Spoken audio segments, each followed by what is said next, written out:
and managing allegations against those who work or volunteer with children is the title of the procedures that we have available for you. We've got a wide range of delegates here this morning from different organisations, which is really helpful and grateful for your time this morning. The session should be about 2 hours. What we've tried to do this morning is to incorporate the case study that we usually use when we do a face-to-face session. Clearly that's a little bit more difficult when we're doing it in this kind of format. In particular, when we do it face-to-face, I give you each page one by one so that you don't get to the end of it and read it all before we've done the discussion. Clearly you've had a look at, I'm hoping, the whole case study, and we'll know how it all turns out. So it sort of spoils the surprise for you. But I'm going to do it anyway in that format, and we'll do, as we go through, we'll use the case study sheet to illustrate different elements as we're going through the case as it would unravel. And just pick out the key points so that we're thinking about what happens when a case comes in.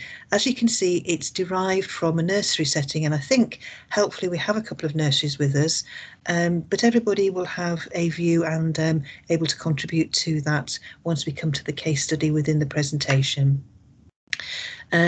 So the presentation we're doing on this morning is on behalf of the Safeguarding Children's Partnership, and if you're wanting the slides afterwards, then we can get those out to you. That's not a problem at all. The objectives for this morning is to try and understand the procedures that relate to allegations against staff and to increase your understanding of those, to clarify what's an allegation as opposed to a complaint. Sometimes we hear, well, nobody's made a complaint, therefore it's not an allegation. It doesn't matter whether a complaint is made. If we are aware that something meets the threshold and the criteria for an allegation, it is an allegation. I'll just have a couple of slides to help us understand why some individuals abuse children and young people. Really part of our recruitment practices rather than this, but clearly if we can recruit well, then we don't recruit individuals who may go on to harm children. So just a couple of slides on that. This isn't a recruitment session, but I just thought they would be helpful in terms of our focus this morning. And then obviously to clarify the responses needed by you. Oh, I don't know why you can't see any slides. Can other people see slides? Can somebody just confirm that that's the case? Yes, I can. Right. Yeah, I can see them. I can as well. Okay. I couldn't see them and then it turned off. Right. Do you want to go out and come back in again? That might be easier. Okay. So clarify the responses by a manager when there's an allegation. To make sure that we understand what we should and shouldn't do, importantly. A little bit of a discussion about suspension. It's always a tricky issue in terms of should we suspend, when should we do that, and when is it appropriate to do that. And understanding a little bit about record keeping and references and how the information that we have from an allegation feeds into that process. So just in terms of initials and acronyms, the LADO is the Local Authority Designated Officer. It's a statutory function. The function comes from working together to safeguard children, and is the overarching guidance document for all agencies that work with children. And within that, it states clearly that there needs to be a LADO in each of the local authorities in England. The process is slightly different in Wales, Northern Ireland and Scotland. They do have a function that covers allegations against staff, but not necessarily in the same way. If you ever need to link into a LADO from anywhere else, then feel free to give us a ring because we hold all the details of who is available and where they work. Children and Family Service includes the Early Help, the Prevention Service and Children's Social Care. And obviously we've talked about North Yorkshire Safeguarding Children Partnership, used to be the Safeguarding Board, and the partnership consists of Health, Children's Services and North Yorkshire Police as well. The practice guidance sits in the Safeguarding Partnership on the Safeguarding Partnership website, which is safeguardingchildren.co.uk, probably a site that you're very familiar with in terms of all the information that's on there, but the allegations procedures are on there as well. And also the referral form that we ask people to complete is on that website as well. And just to remind you that if you are an employer in your own right, you need to have a child protection policy in place. And within that policy, it needs to make reference to allegations, so that staff reading the policy, parents reading the policy for your organisation setting would understand how to make a referral to the LADO if that's appropriate, and how to raise concerns with them. Also including any requirements to notify regulatory bodies, Ofsted, for example, for settings. So in terms of an allegation, the definition of an allegation comes from working together, so it comes from a statutory document. The LADO role is a statutory function. So the first thing it talks about is a person who works with children. Now, that in some cases is very straightforward. Clearly, everybody who works in a school works with children. Early year settings, etc., would be clear as well. Some of the difficulties come with health. So if somebody is working on a paediatric ward, then clearly they're working with children. If somebody's working on a ward that only covers elderly patients, for example, they're not working with children. So first of all, we need to identify if the person is working with children. And it's more than just children being around. So if you think of McDonald's as a reasonable example, there are dozens upon dozens of children going to McDonald's every day, but we wouldn't say the staff there were working with them. They don't have responsibility with them, they're not training them, they're not caring for them anyway. They are interacting with them, yes, but not working with them. And a good example of working with children would be taxi drivers and bus drivers. So the bus driver that drives the 93 bus route up the high street is not working with children, even though children may get on the bus. The bus driver that is transporting children to school on a school contract is working with children, because he is employed directly to support those children, transport those children. In a similar way with taxi drivers, yes, children can get in taxis on their own on the taxi rank in town. It's only those who are transporting children again to school under contract who are deemed to be working with children. If we aren't sure, we can work it out, and we tend to look at them on a case-by-case basis if we're not sure exactly whether they're working with children or not. The clarification in terms of working is it doesn't mean whether somebody is paid, it doesn't matter whether they're volunteering, it doesn't matter how old they are. So generally looking at over 18s, clearly, because they're adults then. But it may be we have some under 18s who we would look at as working with children, perhaps in some of our organisation like Scouts or Cadets, for example, where they may have a role of being a supervisor, and we would look to see whether that does fall under working with children as well. So that's the clarity we have there. Just for clarification again, if we identify the person works with adults, i.e. over 18s, there is a procedure that covers allegations against adults working with adults, vulnerable adults, that is available, not exactly parallel to the LADO process, but one does exist. And again, if we're talking to you and a case comes up and it appears that the person is working with adults, then we would look to see and help you transfer that across. So the first criteria is fairly straightforward: behaved in a way that's harmed or may have harmed a child. So the harm we're talking about is exactly the same harm you would talk about for concerns in relation to children in other circumstances, so physical, sexual, emotional and neglect. What you'll notice here is we're talking about harmed rather than significant harm.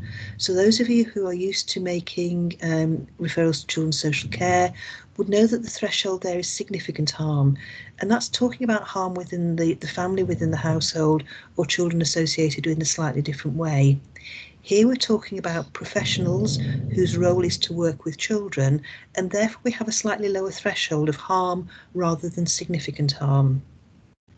May have harmed, just to explore that one for a moment, really relates more usually to things like neglect, where somebody has been neglectful in terms of their support to a child, but that the child hasn't actually been harmed, fortunately, as a result of that. So some of those might be medication issues, for example. So a child has been over or under medicated and hasn't come to any harm, fortunately, but the act of the person may have harmed them. Again, sometimes happens in our nursery settings where children are left inside, outside or elsewhere, little ones, because somebody's forgotten to count them, so they count all the children out incorrectly, bring all the children back in again, and have left one that was hiding in a den outside. Again, if they're not harmed, that's excellent, but somebody has not supported that child appropriately, so we would look at that in terms of an allegation. The second criteria is possibly committed a criminal offence against or related to a child. So again, if the criminal offence is against an adult, it doesn't cover in this category, but we would look at it slightly differently in another category in a moment. So we're identifying criminal offences against or related to a child. So straightforward, and we expand this very slightly. So we don't need to identify a named child. So if you think about people who've got possession of indecent images of children, they aren't named children in general terms, but clearly it is a criminal offence against a child, the child that is in that image. We have some situations where we've had a couple of these where individuals were chatting online to somebody they thought was a child, and I mean chatting in an inappropriate way, sexually explicit way to somebody they thought was a child. And then they discover that they're actually talking not to a child, but an adult who is pretending to be a child. That might be part of a police process. We've had a few recently where vigilante groups have set out to entrap individuals in those processes. The individual might then say, actually, I knew it was an adult pretending to be a child, and that was part of my fantasy, and therefore I haven't committed any offence in relation to a child because there wasn't a child involved. We had one that went to court a couple of years ago, and the judge did not buy that defence, and the individual was convicted of criminal offences against a child. Another slightly unusual example is an incident that took place again a couple of years ago. An individual was seen by the railway line, by the driver and the guard on the train, and he was standing in the woods by the railway line unclothed. So the British Transport Police were alerted, North Yorkshire Police were alerted, and went and arrested him in the woods and had a conversation with him. He was saying it was his hobby. He liked to take his clothes off and take photos of himself. On that particular occasion, there was no evidence. There was no report from a child or a parent of a child on the train saying they had seen it. But clearly, exposing yourself in a public place has a likelihood of a child seeing you. And our concern in relation to this individual was that they were a foster carer working for North Yorkshire, and therefore supporting vulnerable children in their own home. And therefore we felt that even though we hadn't a direct understanding that a child had seen him, we needed to understand his behaviours in terms of his suitability to continue working as a foster carer. The third one is behave towards a child or children in a way that indicates they may pose a risk of harm. Again, fairly straightforward in terms of that.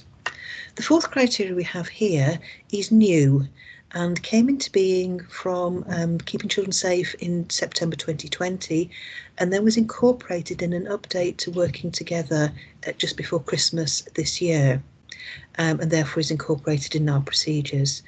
And it says, as you can see, behaved or may have behaved in a way that indicates they may not be suitable to work with children. And this behaviour is different in that it is not necessary towards a child. So what we incorporate within this criteria are serious sexual and or physical offences against adults, serious drugs offences, firearms offences, things of that nature, where we would look to see whether there is a transferable risk to the children they work with. So if somebody has seriously physically assaulted an adult, we would need to just consider whether they pose any physical risk to the children that they're working with. And so the criteria has been expanded, as I say, back end of last year in our procedures, and therefore enables us to look at transferable risk. So not just looking at direct risk that somebody has posed towards a child, but the transferability of risk in terms of their behaviours towards adults. So I hope that makes sense to you. And what I said at the beginning is it doesn't matter whether there's a complaint. So somebody doesn't have to say, I want to complain about or I am unhappy about. If we have evidence that somebody who works with children has behaved in one of those four ways, it meets the threshold for an allegation, it needs to be reported to the LADO, and we need to have a look at what, if anything, we need to do with it.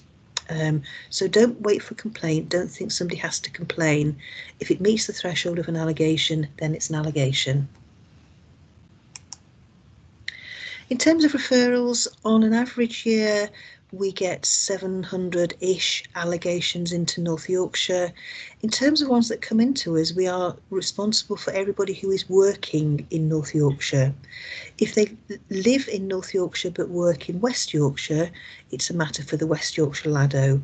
So it's where somebody's place of work is rather than their home address. And 700-800 is a fairly average, and that's been the same situation over a few years. And again, it will include individuals who are paid employment, individuals who are volunteers, covering all sectors.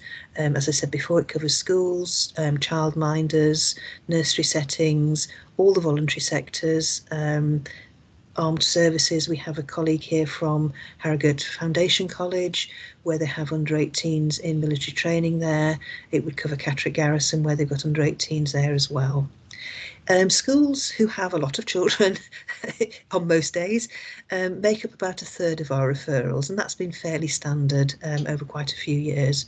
About 40% of them are for physical harm, about 36% for sexual harm, and it varies slightly differently in terms of emotional harm and neglect. And where it's been recorded separately by different authorities, we look at conduct outside the workplace as well. What it means by this is if somebody has behaved towards their own child in a way that's caused concern, so the child is open to child protection, the child is open to services, then we would want to consider whether there is a risk transferable from their behaviour towards their own child to a child in their workplace. We don't record it quite in that way, but just in terms of our understanding. And we also need to just be clear that if somebody is working in a school but also with Scouts and Guides, and the allegation relates to their activity at school, we would need to inform Scouts and Guides so that they can undertake a risk assessment as well.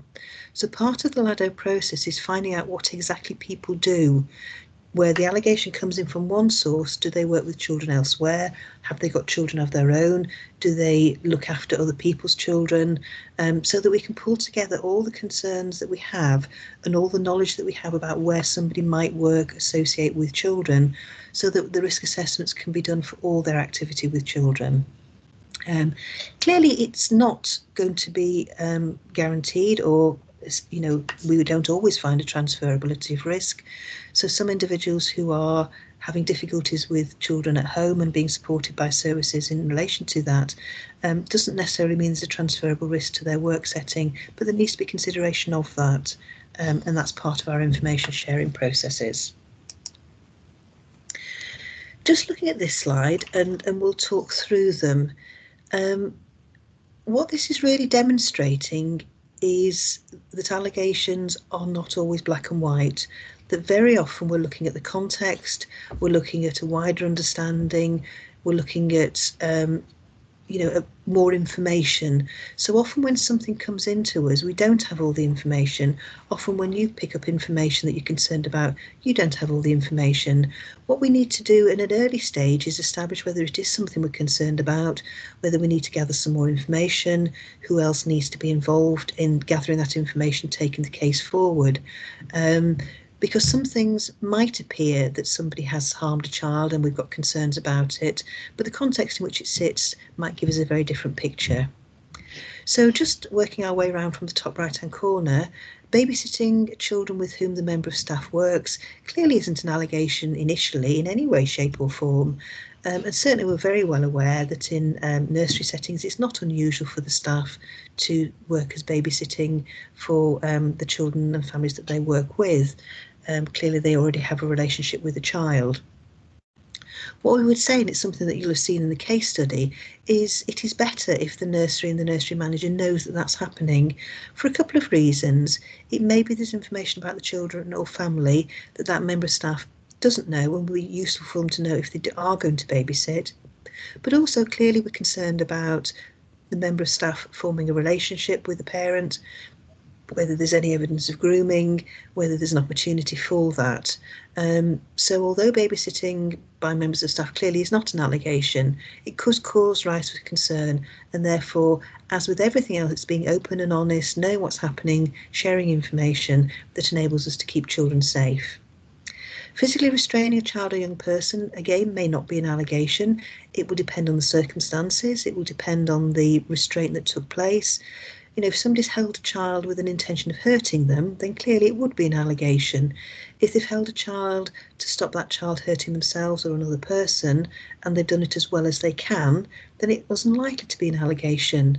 Even if there are circumstances where a child has been injured during a restraint, if the restraint was appropriate, if the circumstances met the criteria for that child being held, then the fact that the child has a bump or a bruise may not necessarily lead it into being an allegation, but would be something we would want to look at in terms of what happened before, what happened during, and how the staff behaved in terms of those often very tricky situations. Clearly there are occasions where it is appropriate to give a gift to a child or a young person. If it's done secretly, privately, only to one child, then we would be looking at a possibility of grooming. If it's part of the practice of the nursery setting, of a school, of an organisation, that on a child's birthday a gift is given publicly to that child, it's rarely going to be a problem. Again, hugging a child, if the child has fallen over, bumped themselves, you know, it may be absolutely appropriate to hug a child, and certainly I am not saying that it is inappropriate to hug children in some circumstances, in some situations. The hug has got to be for the child and not the adult, clearly. It's got to be something the child is comfortable with, and again done in an open and transparent manner. Often going to be with younger children, clearly, but those of you who work with children with additional needs will know that they are often very tactile and come and hang around your legs. And we don't want to stop children having physical contact where it's appropriate, but it's managing that within our code of conduct, that staff know when it is appropriate, when it's not appropriate, how to do that in a way that doesn't make people think, why is that person, why is that adult hugging that child in that corner in that way? So that we're doing it in a way that doesn't give rise to any concerns. And again, as I've just mentioned there, these kind of things are useful within a code of conduct in terms of expectations, so that staff can't say, I didn't know I couldn't take a photo of a child on my camera. If it's in the code of conduct, if it's something you've talked about at induction, then if somebody does do that, then there may be a legitimate concern about why they have done that. But if you are taking photos of children and young people because that's part of how you communicate to parents, you'll be doing it on equipment that belongs to the organisation that is monitored and supported in that way.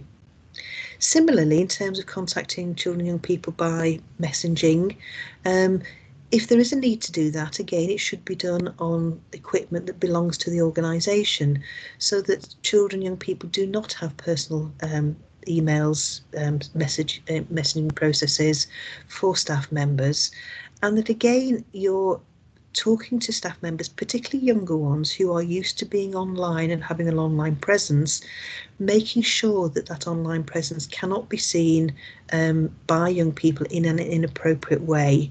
And, you know, if they are on things like Tinder, that they know who they're chatting to on Tinder, and they're not actually chatting to a 16 or a 17-year-old that's at their school, and just reminding people of the need to have privacy settings on all those kind of things. Shouting or threatening to hit or smack a child or young person is almost certainly going to be an allegation. You don't need to hit. Threatening to do so is sufficient to take it into probably a category of emotional harm. The one on the top right-hand corner is just there as a reminder. Although a person over the age of 16 can engage in sexual activity with an adult, if the person with whom they're engaging in sexual activity to in a relationship is somebody in a position of trust with them, for example, a teacher, a youth worker, that might actually be a criminal offence.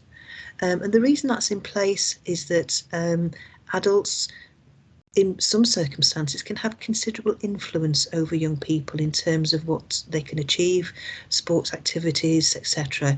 And if you think of a lot of things that have come out of sport recently, football, for example, the power that that individual, the adult, has over those children in terms of getting onto the football team, you know, travelling and doing activities that they are desperately keen to do, means that they have a power differential that means that they may persuade a young person over the age of 16 to have sexual activity with them, even though they may not wish to do that, but feel obliged to and feel that's the only way that they're going to get onto the first team, for example.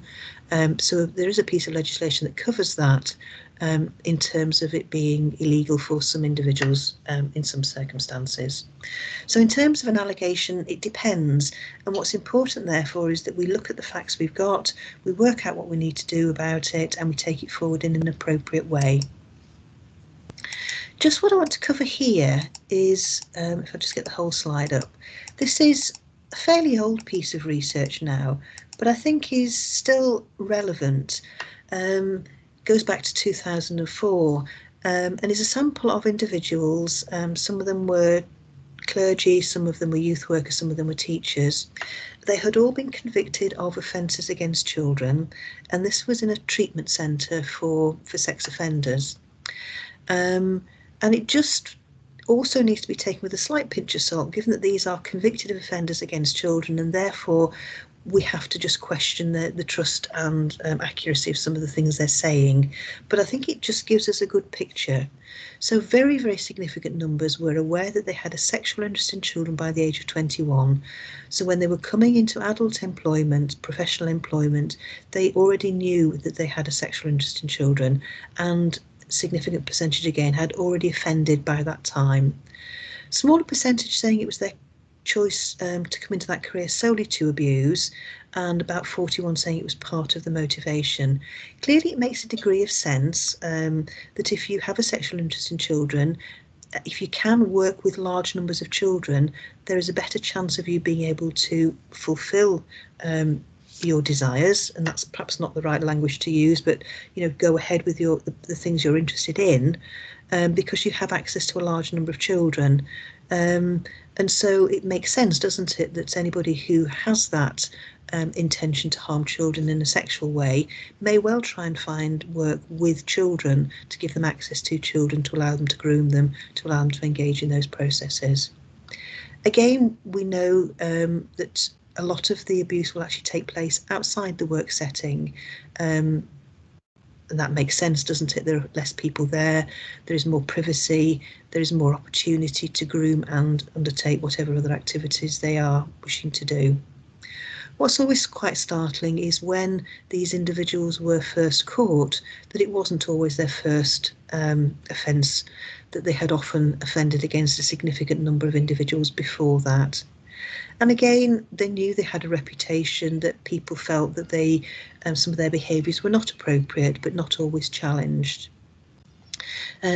We have a case, or had a case recently, of an individual who was working in one of our boarding schools in North Yorkshire, who placed a camera in the bathroom, toileting area of the children to capture images of those children unclothed. It seems sensible to assume that one of the main reasons for him taking that employment was that it would enable him to do that. So we just need to accept, however difficult it does feel to us, that there are some individuals who will seek work with children because they have a sexual interest in children. And unfortunately, there isn't a question that you can ask at interview that will get you the answers you need in order to not recruit them in the first place. But if we have it in our understanding, if we have good induction processes, good supervision processes, and just this understanding that there are individuals out there of that nature, then hopefully we will pick up early signs of grooming and being able to do something about that at an early stage. Just mentioning staff who physically harm children is usually quite a different profile. Most of these individuals are individuals who react to situations that they can't manage well and therefore harm children in that. Unusual for them to be proactive, organised or sadistic, although there are examples of that. And you'll have seen some in the press over recent years, the Winterbourne care home, where there was clearly some organised and some very sadistic and very harmful behaviour to those young adults, I think they were, with additional needs. So you do see that on occasions, but most often it is somebody who is reacting poorly to a situation in which they find themselves. Maybe because they have a lack of self-restraint, maybe they have an inability to manage challenging behaviour in a positive way, that they don't respect boundaries for physical intervention, that they've intervened too quickly rather than try and resolve situations in other ways, that they actually think that physical violence is acceptable. This sometimes comes in with some of our older volunteers, for example, who come from a generation where it was acceptable to smack, hit children, and therefore see that as an appropriate response to a child who's behaving badly. Now, if they've not been told that is not acceptable, then that is a difficulty that they may come into when they're trying to manage behaviour of children but don't know that they shouldn't smack, hit children. Again, it sometimes arises of individuals who have expectations of children that are unrealistic. You know, if we're talking about all our little ones in the nurseries and we expect them to sit on the carpet for more than 2 seconds without wandering or running off, then it probably is unrealistic of them. If we think of some of our children in our children's homes, some of our children who have difficulties controlling and managing their own behaviour, and we expect children to behave in ways that our mainstream children would do, then that's going to cause us some difficulties, isn't it? So I think what I'm reflecting this one in particular for our recruitment processes is knowing very clearly the children that these individuals will be working with. So what challenges will those children face, present to adults working with them? What kind of staff behaviours are you expecting? How are you going to ask questions of your candidates to try and understand how they're going to react in situations that might be challenging for them? And very often that's going to be asking them to describe previous experiences, looking at references, etc. I don't want to do any more on that, but just bearing in mind that if we have staff who aren't able to manage children who are challenging, then we are likely to end up with allegations against those staff. And how we try and prevent that happening is important to us just to think about. So overall, when we're looking at allegations, we are operating clearly, as with everything else, on the principles of good practice. So the welfare of the child is paramount. That is often difficult when we're talking about adults who have been accused of something by a child, and it looks to them as if we believe the child and we're taking the child's view of that. But clearly the welfare of the child will always be paramount, but we will always operate within the boundaries of natural justice. We will always listen and hear the voice not only of the child, but also of the adult involved in that, and try and work in a way that feels supportive and appropriate. There are indicative timescales in the procedures, and we try and work to those as much as we can. The difficulties will always arise when we have allegations that the police become involved in, and that's not being critical of our police colleagues, where they have to review equipment, phones, computers, etc. Unfortunately, that can take a very long time. And if we're going down a route that the police are involved and it's going to CPS and going into the court process, they can take a very long time. The individual that I just mentioned before that has been charged with voyeurism, that case arose over 2 years ago and is now about to come into the court process. And so you get an indication that sometimes these things can take a very long time. And therefore what's important is that we provide appropriate support for those individuals, particularly if they've been suspended, whether or not they have done something that we are unhappy with, whether or not they're going to remain in employment afterwards, they are still an individual who requires and has every opportunity to be supported. We do that in an appropriate way, that we're not discussing the case with them, but we're giving them support, mental support, appropriate support, in a way that is suitable and appropriate for that circumstance. We will always operate under the absolute understanding that things need to be kept confidential. That is always going to have challenges. If an individual is suspended, everybody will want to know where they are they off ill? And when you say they are not in work, then people will often make an assumption, quite rightly, that they have been suspended because they might have heard something else about what's gone on. But clearly we're not going to disclose that. We're going to encourage children, families, parents involved in these cases to remain confidential as well. We can't always guarantee that, but you know, it is helpful if that can take place. The role of the LADO is to provide consultation through the process, to be an independent view of the case, to provide oversight, monitoring, objectivity, etc., so that we don't investigate. The LADO role is not to investigate. The LADO role is to ensure that the process moves from start to finish as smoothly as possible, that all the voices of those people involved in it are heard and heard clearly, and that we can come to an appropriate conclusion as to what has happened, what needs to be done about that, and how we categorise the allegation so that we can be clear about what goes into references, what needs to be referred to the Disclosure and Barring Service, for example, and what needs to be referred to other regulatory bodies where that's appropriate. We'll come back to record keeping a little bit later, but it is important that we keep good and accurate records from the start, so that when we're beginning to talk about an allegation, when you've got some information to share with us, that you've got good and accurate records of what's been said, what we're clear about. It's you know, I often get situations where somebody says, oh, the child's got a bruise, and I go, where? On the arm? Well, which arm? Oh, I'm not sure if it's left or right. I'm not sure whereabouts it is, what size it is. So as much as possible, accuracy of records is important, and we'll talk about retention of records later on as well. The other thing that is in the procedures and is important is that the process is completed as well as it can be. The reason I mention this here is for a couple of reasons. If somebody's employed and an allegation is made against them, it is not uncommon for them to say, well, I'm resigning, don't want to work here any longer, and disappearing off into the wide blue yonder. And similarly and more easily with volunteers who just say, well, I won't volunteer any longer. If we've not completed the process, we don't know what happened, and we don't know what we would have done had they not resigned, ceased to volunteer. And if we would have dismissed them and or we would have stopped them volunteering, we may have a situation where we need to make a referral to the Disclosure and Barring Service for consideration of barring. And if we haven't got to the end of the process and determined what we would have done, we've nothing to put in references, and we've nothing to take forward into other processes. And if those individuals are unsuitable to work with children, they're just going to go and work somewhere else and be unsuitable somewhere else. And therefore we just need to be mindful where it might sound like, yippee, I don't have to do anything else, they're going to leave me. When the LADO says that's very interesting, but we still need to complete the process to the best of our ability.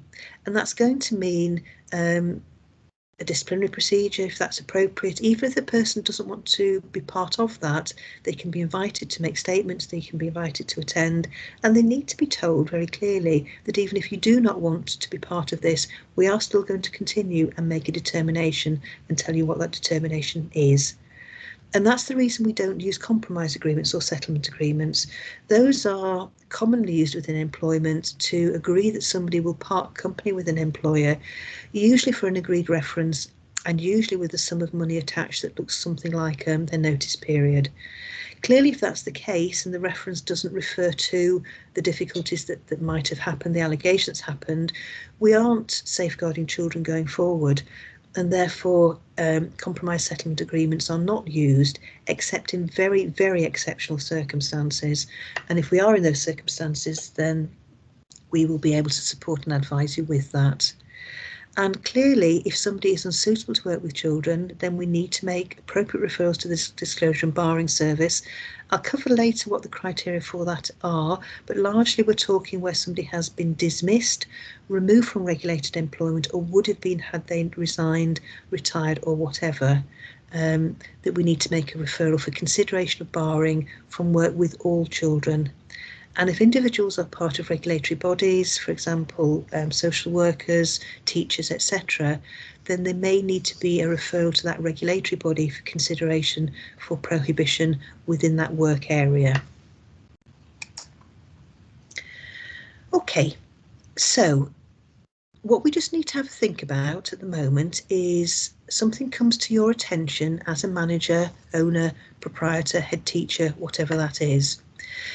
There's a real balance here in not investigating but gathering information, and it's the same as you do with all your child protection procedures, isn't it? Is we say gather information but don't investigate at this stage. We want to know, what's happened, what information we've got, but we don't go out and start interviewing the subject of the allegation. We don't go out and start interviewing the children. One of the main reasons for that is if it's going to be a police investigation, that can seriously compromise that.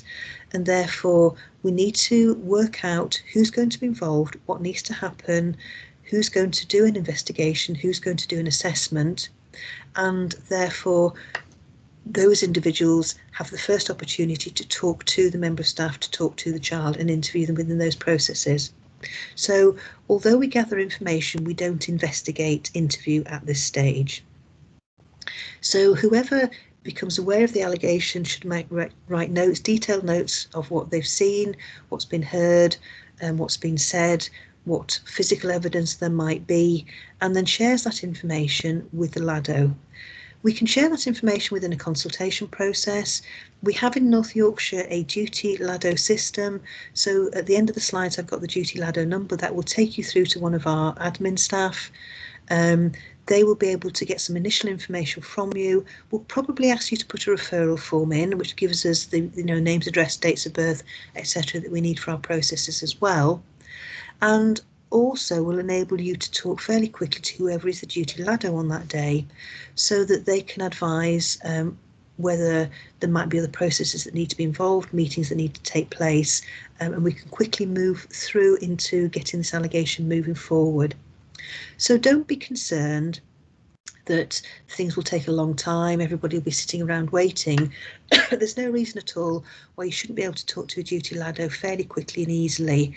Having said that, just for clarification again, we operate Monday to Friday, we don't operate weekends and bank holidays. If you have a concern that reached the allegation threshold out of hours, the 780 780 number is the number, and you will get the emergency duty team as you would with other things.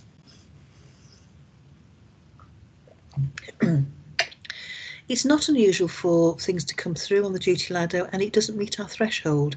If that's the case, we'll quickly let you know that, and that will enable you, if there are other procedures you want to take forward, that you can do that.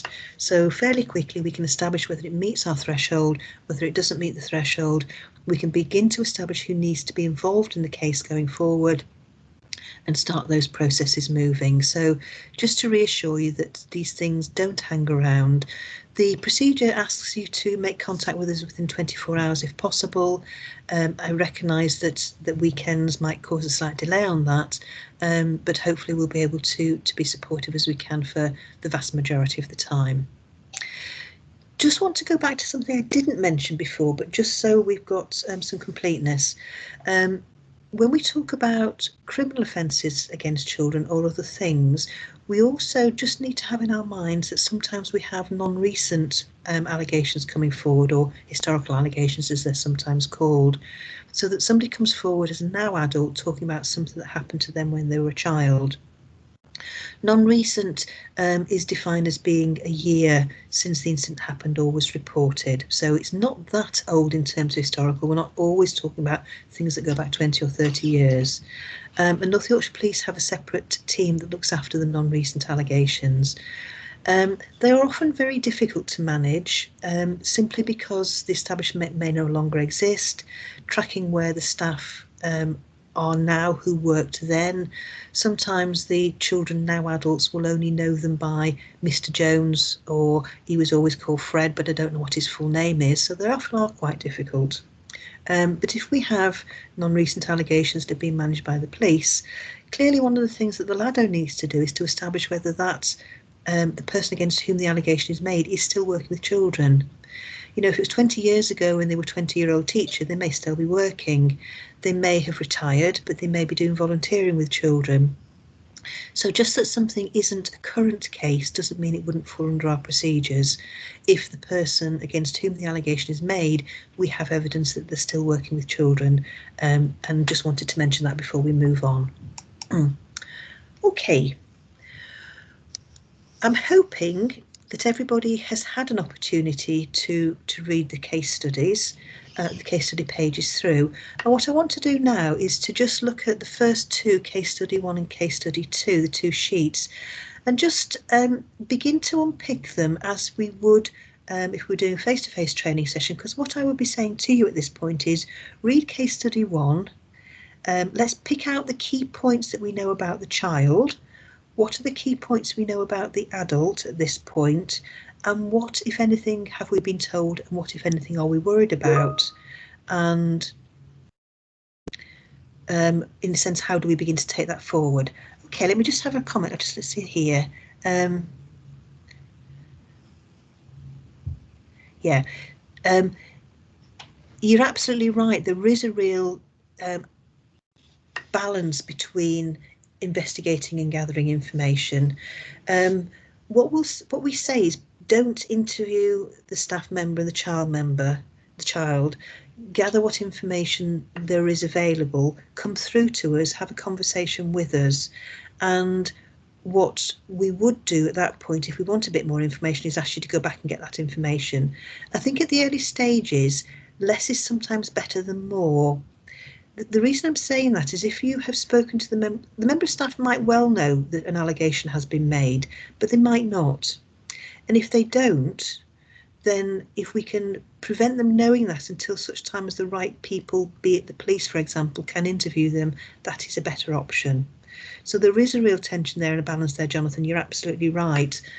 So sometimes an early conversation with Lido to say, I know this, we may well say to you, go back and have a bit more of a, can you just check out that? Can you ask that? But we'll do it in a way that we're managing with you, so that we don't get into a position where member staff's been interviewed, they know exactly what the problem is, the child's been interviewed, and the police actually want to take a case forward, because that does cause us some difficulties. Is that okay, Jonathan? Yeah, thank you, Sue. Yeah, thank you. I think for me, it sometimes seems like raising a ladder can be really serious, but you seem to be dispelling that Yes. a little bit, and it's Yeah. more you can have a conversation. Absolutely. But it's been taken to a higher level straight Yeah. away. Yeah. And the It ladder's also, there to consult, yeah. first of all. Yeah, absolutely. What we find is the vast majority of cases that come into us do not need to go down a police route, because they don't, there is no crime being committed and there's no role for the police. And therefore the majority of cases that come into us as LADO will come back to an employer. So very quickly we can establish who needs to take it forward, and very often that will be you as an employer, and therefore you can quickly get on with that, but with the knowledge that we've done all the other bits as well. No, we're very happy to have conversations. If it doesn't meet our threshold, we'll let you know. We operate in North Yorkshire, or we work with a set of emails. So when we've had a conversation with you, you'll get an email from the LADO to say it does or doesn't meet the threshold, what the process is, and that gives you a record that you've talked to us as well. Okay. So that if it ends up being no further action from our side, you've got a record that we've had a discussion, that it doesn't meet our threshold. That's part of your record then, and in a sense hopefully ties those things together. Yeah. Something felt uncomfortable to me, but was that Mr. Dowding didn't have the opportunity to even describe what had happened on his side of things. Yes. It seems strange. Yes, and it does feel strange. The case study is based on something that was broadly a case we had a few years ago, but if somebody had talked to him about everything that's been said, at the point when the police want to interview him, he knows exactly what has been said rather than having it put to him first time. Yeah. And therefore, the risk you have is that if somebody knows all the allegation, they've worked out a set of answers. Which in a sense, he does know that there's something going on clearly, because as we know, he's phoned Helen, mum, and he's, he is aware of something. So it's a slightly, perhaps not unusual situation, but he knows that something might happen as a result of this. Yes. So, okay, just looking at case study 1. Thank you. Thank you. In terms of this little girl, what do we know about this little girl that might cause us some difficulties as we begin to go forward with this case? Does anybody want to just come in and offer something to us? Remember that you've got to come off mute to do so.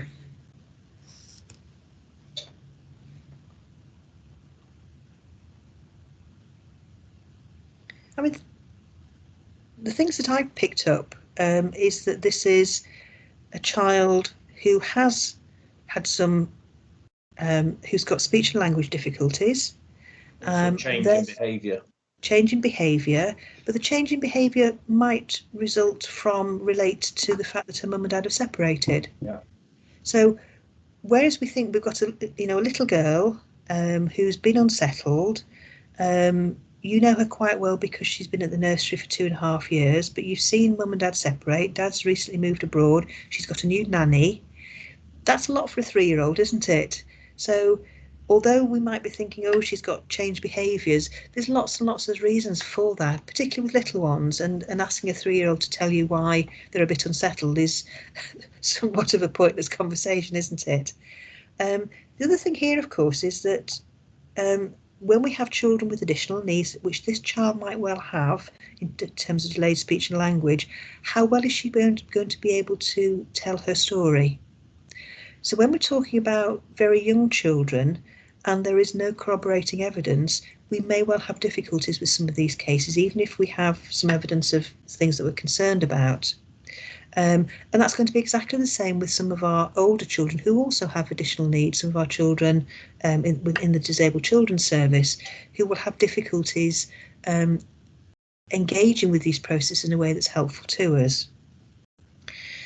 What do we know about Mr. Downing?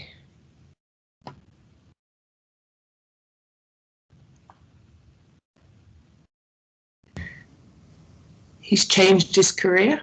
Yes, it looks as if it has. And again, there might be lots of reasons why he's changed his career. You know, he's come out of IT, he's always wanted to be in childcare. It is, we have to accept, it is slightly unusual for males to be in childcare, particularly at that age. It doesn't mean in any way, shape or form that they need to be of concern. So he's worked part-time for you for a year, and he does something with an after-school club as well. He's also involved with the church. There was a bit of a rumour about the church that is a little bit unclear in terms of that. So one of the things that I hope you picked up is that he had offered to babysit Sarah and that you didn't know about it. And this goes back to people's intentions, doesn't it? So it's making it as clear as possible within your organisations if people are doing that, and it might be not babysitting, it might be doing personal care, additional work, etc. So the nanny saw him putting the child's blouse back on. He then phones mum later and says that Sarah's spilt a drink. Sarah said nothing. What's interesting is mum's not jumping up and down at the moment, is she? She's saying, will you speak to him and find out what he has to say? So mum hasn't gone off and phoned 999. She's not phoned anybody else. She's just saying, can you find out what's happened? Now, interestingly, that's not immediately what you're going to do, although initially that might feel quite tempting. So overall, we've got a set of information here that might be of concern, might not be of concern. We haven't got a full picture. Asking Hugh for his information will give us a picture, but might not give us the truth of that. So, as it says here, what do you do? And what you do in this case is you pick up the phone, you speak to the duty laddo. And within that, again, you're describing to the laddo within that process that there have been some change in behaviour, but that's not unusual with young children. The circumstances surrounding her parents separating will have had an impact on her. It says here you're not aware that he was babysitting Sarah, and I think that is important. And those of you who are here from nurseries, I'm sure will have new procedures that is something that you would want to be aware of. Again, it says staff think he was a bit of a favourite. I always find that quite irritating when people make comments with nothing behind them. And I think, again, it's when you are working with children and staff are saying things to you, as a manager, you should be saying, actually, what do you mean by that? People shouldn't be making throwaway comments, throwaway remarks in terms of, what do you mean by Sarah being a bit of a favourite? Tell me what that means. And making sure that people, if they are raising concerns and low-level concerns, that we can look into them appropriately and do all those things. What I would just want to pick out in the next paragraph is that he'd worked in a nursery which had closed. I think there's a fairly good chance in this case that he hasn't got a reference for that nursery. And that's not going to be uncommon. So individuals who've worked in various places where they've closed, they may not be able to get a reference. And you'll know in our safe recruitment practice, it talks about you can't bring bearer references, open references, because we don't know who's written them and who's got that. But if you're going back through somebody's employment record and it says the nursery's closed, what's one of the things that would be really useful for you to check? If it's still open? Yeah. We need to check it out. You're absolutely right, Chris. If somebody has put on their application form, these nurseries have closed, they might have done, but it's fairly easy for you to find that out and to verify that that actually has closed, or whether he's put that it's closed so you don't take up that reference. And if there'd been a concern at that nursery where he worked, then clearly he's hiding it within not giving you a reference, not giving that reference. Just another little tiny thing on references. The practice that we generally follow is the current employer and the last employer. If neither of those or either of those was not working with children, you go back to the last employment with children. That's fairly standard recruitment practice that we have and is absolutely sound. The only thing I'd just point out to you is it's worth just having a think. If the current employment and the previous employment were very short, so they've been at the current employment for a couple of months, the previous employment was a couple of months, and before that there was a much longer employment, then you might want to think about not just the number of references you take, but the period you want to reference. And I don't have a definitive that you need to reference 5 years, 10 years, 3 years or whatever, but it strikes me as if you've got current employment that's very short and the last employment that's very short, you're actually not referencing very long in terms of overall employment. And therefore, just have a think when you're looking at references about, is it better to take 3, 4, whatever, rather than just 2, because it will give you a much better picture of an individual.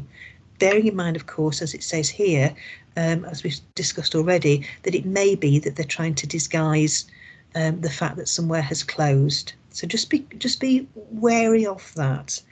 I also know, and it's very often said to on these training sessions, that references are getting significantly more difficult, that often you'll get something that just says they started on that date, finished on that date, and a very broad comment in terms of what they did, which isn't very helpful.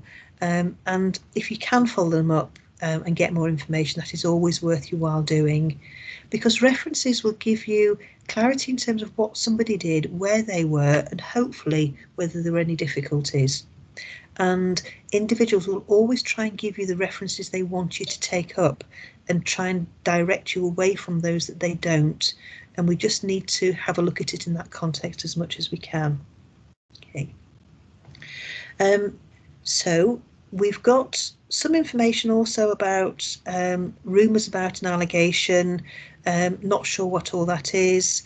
The vicar says he's looked into it. Don't say it's a he, the vicar might have been a she, looked into it, clearly false and malicious. We sometimes find when we start allegations that other bits of information come in that haven't been well looked at by other organisations and agencies, and I'm not being critical about the church in any way, shape or form.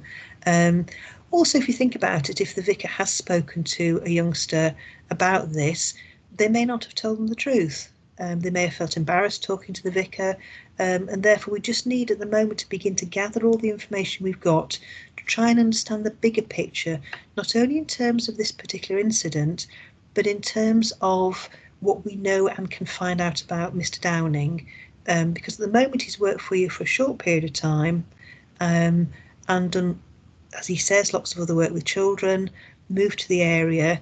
We just need to understand a little bit more about this individual. Okay, any questions at the minute? It's making sense. Thank you. So when we've had our initial discussion, there's a couple of options that we can have a look at. So first of all, if within this we think a child has suffered or is at risk of suffering significant harm, it's then met the threshold that we would look to referral going into children's services and a strategy meeting being held in relation to that child. So the strategy meeting, if it takes place, will be managed by Children's Social Care and will be about the child. And you've probably, all of you, been to those strategy meetings directed about the child. It will include the school, the setting, settings of any other children in the family, health, etc. And it's to assess, has the child suffered or is at risk of suffering significant harm, and what support should and can be offered going forward, what assessments need to take place. If we have a strategy meeting, then it would generally be followed by an allegations meeting that's managed by the LADO, and that's about the adult, so that would be about Hugh. And to that meeting, we wouldn't need health, and we wouldn't necessarily need Children's Social Care, possibly, they could be involved in that. But if we are having an evaluations meeting, we would want to invite to that individuals from other employments. So the church, for example, could come to that evaluation meeting. They wouldn't go to the strategy meeting in relation to the child. So we often have 2 meetings back to back. If there's no evidence of significant harm, but there's possibility of a criminal offence, then we can have a meeting with the police. And we will invite them to that meeting, and you as an employer would also be invited to that meeting. If we've got concerns that they behave towards a child that poses a risk of harm, but we haven't got anything that needs to go through a strategy meeting, we haven't got anything that needs police involvement, it's likely at that point that we will send it back to yourselves as the employer to consider under your capability procedures or disciplinary procedures. Because even though it doesn't meet a threshold for a strategy meeting, even though it doesn't involve criminal activity, there may well be things that meet the threshold for you to undertake a disciplinary investigation and take it through a disciplinary route. If that's the case, then that disciplinary meeting investigation process will happen, and at the end of it, it will come back into the LADO process for a determination of an outcome. So what's important is the person, if they are involved in a disciplinary process but nothing else, needs to know that it's also being considered under the allegations procedure. So that we will provide documentation to you that says you need to inform somebody that not only are you taking forward a disciplinary case or a capability case, but it also meets the LADO threshold and therefore will be considered in that process at the end of the employer process. There are circumstances where we can say it's demonstrably false, that person was not there at that time, that it was clearly witnessed, and nothing that is being reported as an allegation was seen in the way that it was described, and we can then clearly close it down as false. What we just need to be cautious about in terms of false allegations is to make sure that the child hasn't got it wrong. So saying it happened last Thursday and it was last Wednesday, that they're confused about that. And there are some situations where children raise allegations but displace them. What I mean by that is that they have a concern that they want to tell you about, but they're finding it difficult to do. And therefore they tell you something that isn't quite accurate in the hope for them that in the discussion they have with you, that you'll be able to get to a position of understanding what has actually happened to them and support them appropriately. And I know that sounds confusing and convoluted, but sometimes, and you'll know this through your safeguarding training, children find it difficult to tell.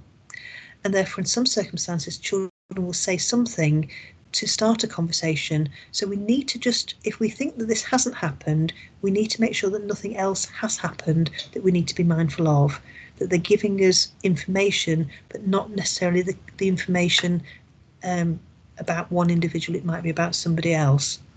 And again, if somebody's making up something and it's deliberately false, then we need to just be understanding whether there's some other support that young person might need, and why have they done it? Where's it come from? Do they need some support going forward? And so we need to have a look at all of those in terms of options.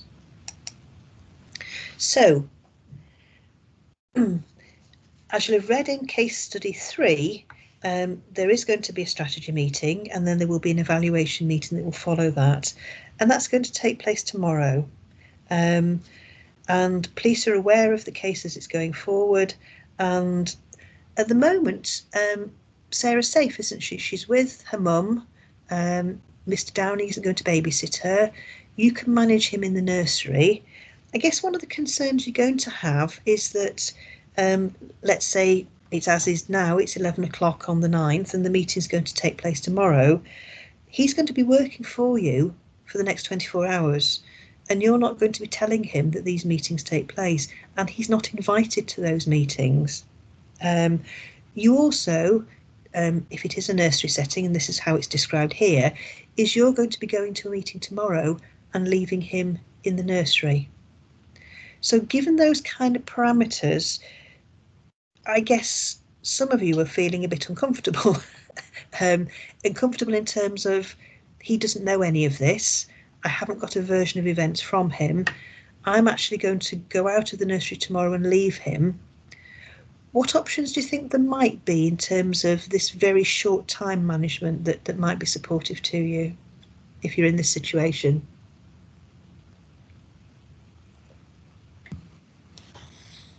Ensure that there are other staff present.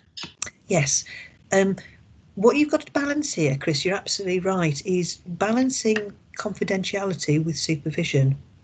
Now, depending on your setting, you might have a deputy, for example, and therefore it might well be useful to you that your deputy is appraised of the situation so that when you're out, they can provide that. It's only till tomorrow, but I know that feels quite scary, doesn't it? If he's, changing children, doing all sorts of other things, are the things that you wouldn't want him to do, are the things about how you're going to manage this in this next time scale, that doesn't alert him necessarily that there is an issue, but enables him to work safely and children to be kept safely. Jonathan, did you want to come in there?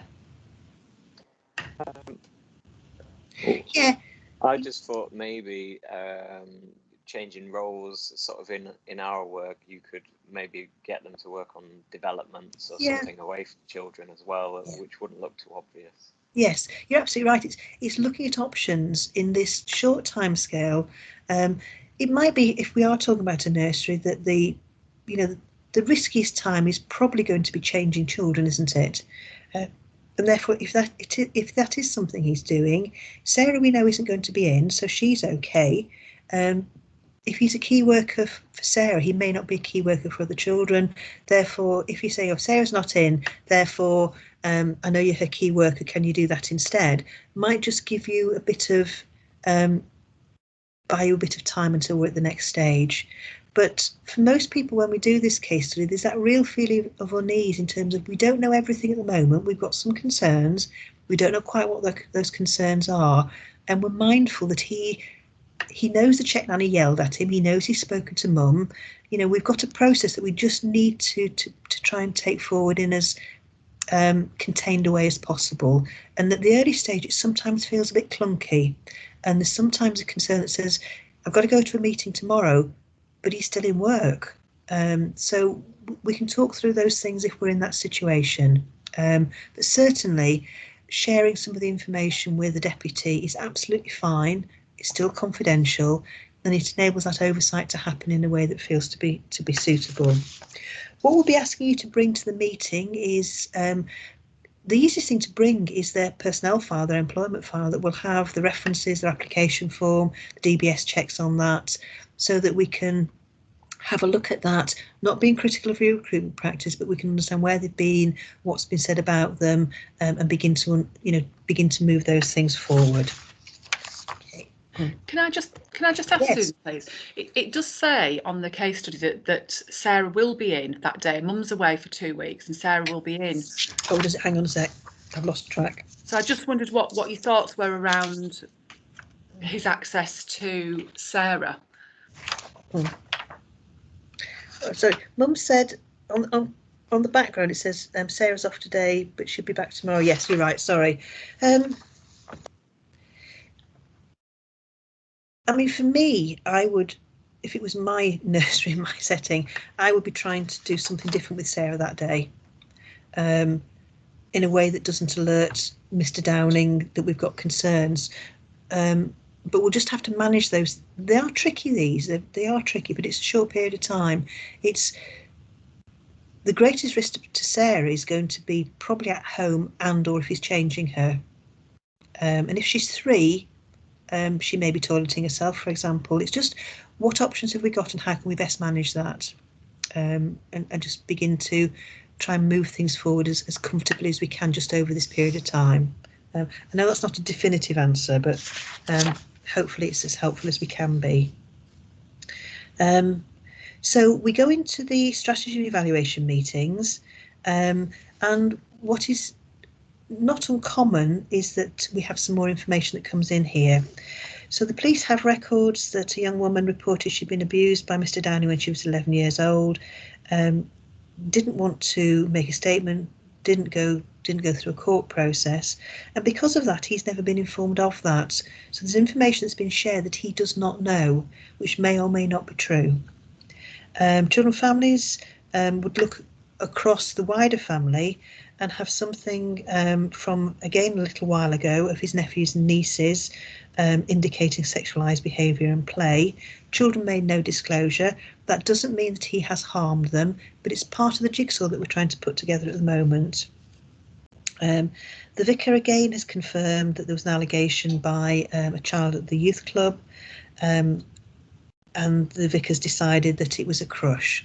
Whether or not that's accurate, we don't know at the moment. We've got some more information, haven't we, in terms of concerns, previous concerns that seem to link to this individual that are separate from the nursery, and we've got some concerns there. At this point, would you be looking to suspend? If he was your employee at your nursery, what are you going to be doing? Chris? I'd like to suspend him.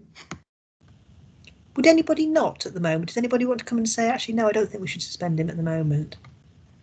Or are you reasonably comfortable, however uncomfortable suspension is, that that's the route that's appropriate? Yeah? Okay. I found it quite tricky. I don't work in a nursery environment. Yeah.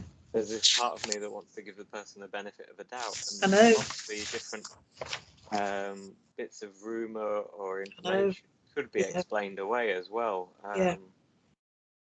And he might just be a bit of an oddball or something like that. And people accuse him of something. Yes, so and we have to also accept that he is a male in an environment that is largely female. Yeah. So, you know, as well. Chris, yes. Sorry, the act of suspending somebody, though, is for their own protection as well as others. And it's not saying that he's guilty of the actions he's been accused of. It's just to protect all parties. Yeah. We'll come to suspension and talk about that in a bit more detail. You're absolutely right, Chris. It's technically a neutral act. I don't think it feels that way to the individual themselves. I think an individual who's been suspended will almost certainly believe that you think they have done something and they're going to get sacked. And so we need to manage suspension very carefully in terms of processes. You're right, Jonathan. This all feels, we aren't rushing, but it can feel as if you're rushing towards making an assumption that somebody has harmed this child, that Hugh has harmed this child, when actually what we have is fairly limited information, isn't it, in terms of what the nanny says she saw. We've got it third hand, so the nanny told mum who told you. We've got something that the vicar says, oh, I remember when, somebody else remembers when. And it can feel as if we're trying to build a case against an individual if we're not careful. And what we're trying to do is gather the information and decide what happens next. My alarm bells are going. Yes. There's just that element of a lot of it, as you say, could be explained away, or other people have something against him. Yes, and at the moment nobody has asked him what's happened. Yeah. That feels, particularly if he's your employee, you employed him, he's worked with you for however many months, you know him quite well, you must have trust in him because he's working with you. There's a bit of you that thinks, oh gosh, what if something has happened? And there's another bit that you think, actually, he's quite a nice guy and I like him. And I can't believe this has happened. And at the moment, we're trying to keep that open mind, engage with everybody who has information about the child, about him, about other things, to decide what we do next. Yeah, it just feels unjust, like you've raised, for them not to have given their case. Well. Yes, and he will be able to do that, but just at the moment, he's not. And that it does feel uncomfortable that you're going off to a meeting to talk about him and he does not know that meeting's happening and doesn't have a voice at it. So it feels as if you're being not secretive, but you're doing things behind his back and not giving him a voice. Sorry, I can see somebody's raised their hand, but can't see who that is. Hi, it's me. I'm just wondering whether in the meeting itself, you collectively decide whether that person should be suspended. So whilst you're part of it and you're the employer, yeah. Do you come to a collective decision rather than a... Yes. Yeah. Yeah. It's in fact, I'll come on to that now because I think the next thing is suspension. There we go. So the grounds for suspension are very clear and they will sit within the disciplinary procedures that you have as an organisation. So the first consideration is the cause to suspect a child or other children at the workplace are at risk of significant harm, or the allegation is so serious there may be grounds for dismissal. So it feels to me that we probably can justify suspension on those grounds. We've got a suspicion that a child may have been harmed by him and he's working with young children in intimate care situations with them, so there is a risk there. The other thing is, if it is true, then you would be dismissing him, wouldn't you? And part of the argument for suspension, or part of the discussion around suspension, is if you've allowed somebody to continue working and then you look to dismiss them later, the argument will be, if it was that serious that you're now dismissing, why was it okay to let them work for all this period of time? So those are the considerations. Also, if they would impede the investigation. So if you are going to, this might be with slightly older children, for example, so if the person's continuing presence in the employment setting and continued contact with the children involved in the allegation would make those children be quiet or allow him to intimidate them or shut them down, then it may be appropriate for them to be out of the workplace. The decision for suspension ultimately lies with the employer, but you're absolutely right. There will be a decision. It will be discussed within the allegations meeting, and there will be a collective recommendation as to whether it is or isn't appropriate to do. But it is the employer, because they are the employer, who has the ultimate decision as to whether a suspension should take place. Ruth's hand, your hand is up. Is that another question, or has it just not been put down from before? Sorry, I'm not very good at this. I know. Right. We're getting used to this way of doing it, isn't it? Yeah. So it's a collective decision. Yes, absolutely. Suspension is without prejudice. What that largely means is somebody who is paid will continue to be paid. Slight problem if you've got supply teachers, for example, who may not be paid if they're not working, and therefore suspension means something slightly differently within a supply setting. I think prejudice is it's the word that's used, but it's an unfortunate word because I'm sure it feels extremely prejudicial to the member of staff who's being suspended. So what is important is that there are alternatives looked at. Can they be considered? Can you redeploy them, do something else with them that they can remain in work but doing something slightly different? We sometimes have situations where you don't suspend at the beginning, but as the investigation gets started, you've got more concerns and then you suspend. And conversely, you may suspend somebody early but determine later on that they can come back to work. If you are suspending, it's worthwhile taking HR advice on that, because they will have letters, documentation that confirms all those things. And then also the decision needs to be reviewed on a regular basis, and the person needs to know that that's been reviewed, because there are some circumstances where individuals can make claims against an employer if the suspension hasn't been handled particularly well. Okay. So we're now in a position where the meetings have taken place, and the actions of those two meetings will then inform our next stages. So, as you've seen in the case study, Police and Children's Social Care are going to undertake a joint investigation. It's not unusual that that happens, that children and families support the police in terms of speaking to a child. A young child, particularly of Sarah's age, will almost certainly be video interviewed. It says today, I think police colleagues might say that that's a bit optimistic, that there may be a little delay, but clearly getting a child to somewhere where they can be interviewed in as supportive a way possible, as early as possible, will be helpful in terms of that. The nursery manager will have a responsibility and a role to talk to mum, because also mum, don't forget, wasn't at this meeting. Mum, if you remember, only asked you to talk to Hugh and ask him what had happened. Mum didn't have an expectation necessarily that there would be a strategy meeting about her child, that police might be involved in the case. And because you are the best contact with mum, it's most likely that you as the nursery manager will be asked to talk to mum and ask for her permission for Sarah to be interviewed. If mum says my child isn't being interviewed, then that's probably not going to happen. Because we have confidence that mum is appropriately supporting Sarah, there's no evidence that we have that she's failing to do that. Children's social care, children and families will not necessarily have a role. They will have a role if it's appropriate, if they can offer something and the family want it.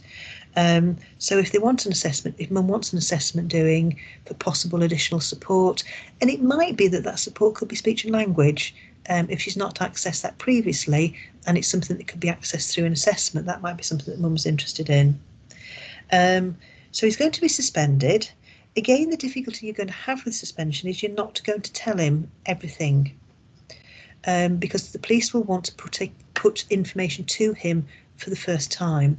So what you're probably going to do with Mr. Downing is say, an allegation has been made against you, I am suspending you, and the process that will follow is this.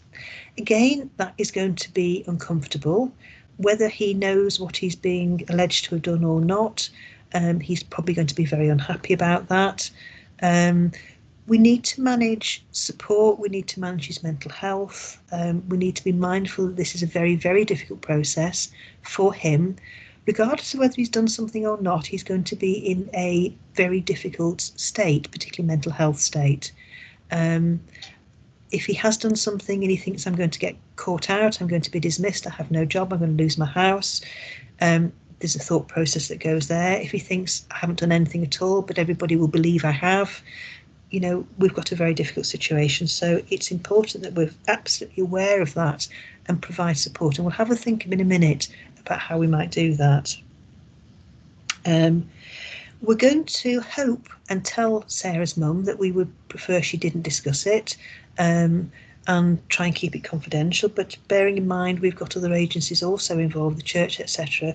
We need to try and manage all those things, and begin to think about how all the other individuals that need to be spoken to can be spoken to within the processes, and that's going to clearly be a police process largely in the first instance.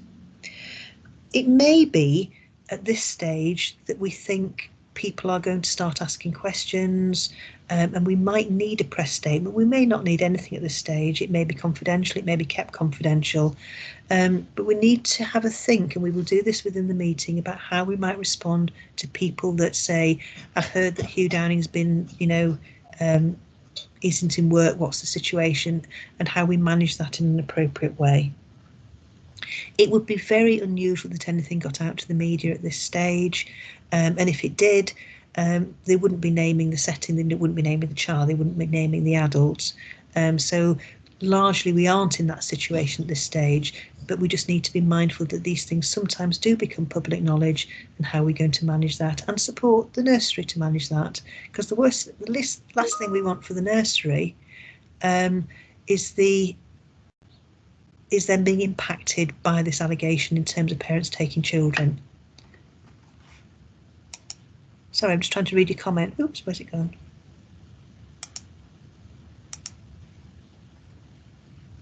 Yes, it'll be in the meeting. We will discuss communication, restricting information, etc. So yes, Jonathan, part of the meeting will discuss who knows what, who's at the meeting, who can they talk to about what, and restricting information. One of the things, and this isn't the case here, but there's a piece of legislation that covers education staff, that it is a criminal offence to make information known externally about individuals who are teachers. So there's just another element there that we cover it all in the meeting. So yeah, keeping the information confidential, understanding who can know about it, what processes are going to go forward is all what's covered in the meeting. So yes, absolutely. Thinking about support for Mr. Downing, It's probably best in the situation we have here in terms of the nursery that if there's going to be an internal investigation, it's likely that that's going to be undertaken by the nursery manager, and therefore it's separating the roles out. Now, in biggish organisations, that's reasonably easy to do, isn't it? So if you think if this was a primary school, for example, there would be a head, there would be a deputy, there would be other people who could be separated out from being support to him and who are going to take forward any disciplinary procedure. In little organisations, small nurseries, that might become a little bit more challenging, but it's just thinking about who and what is the support. The support isn't talking about the case. The support is saying, are you okay? Have you seen your GP? Those kind of things, keeping people up to date with what's going on in the workplace if they're off for a long period of time. So if it is appropriate for them to come back to work, they can do that as successfully as possible. Okay.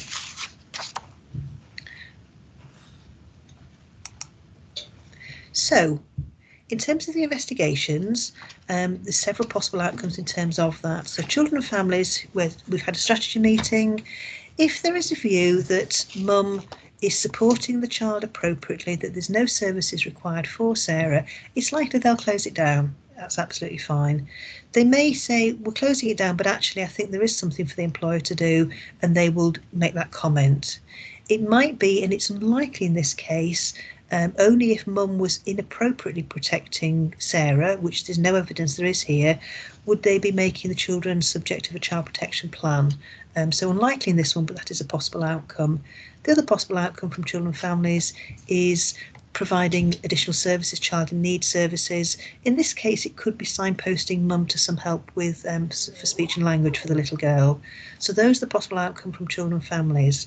In terms of police, if there's a police investigation, it can close without charge, NFA.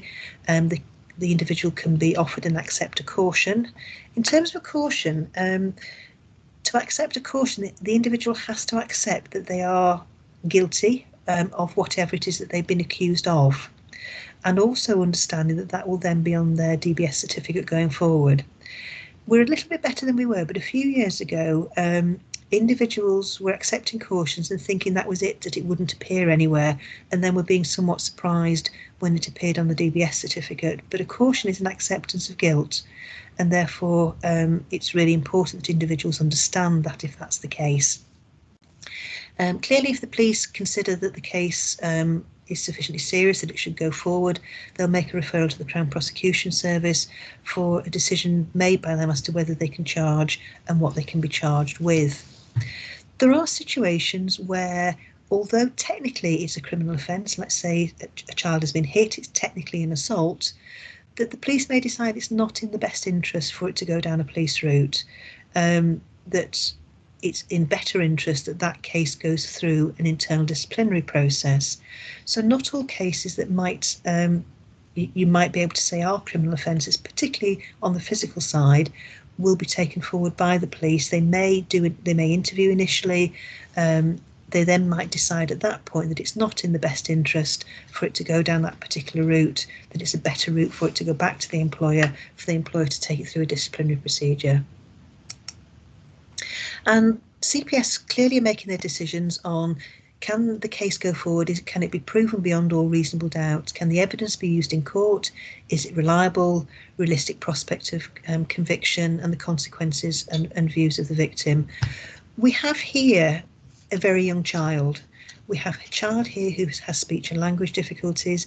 The ability for that child to go into the court process, to be cross-examined, even if she says something in her video interview, is going to be really quite tricky if there's no corroborating evidence. So although there may be some evidence that we have concerns, although the child may give us some indication of some concerns, it may not be that it goes through a court process. What we are talking about is beyond all reasonable doubt, and that's quite a high threshold to operate under.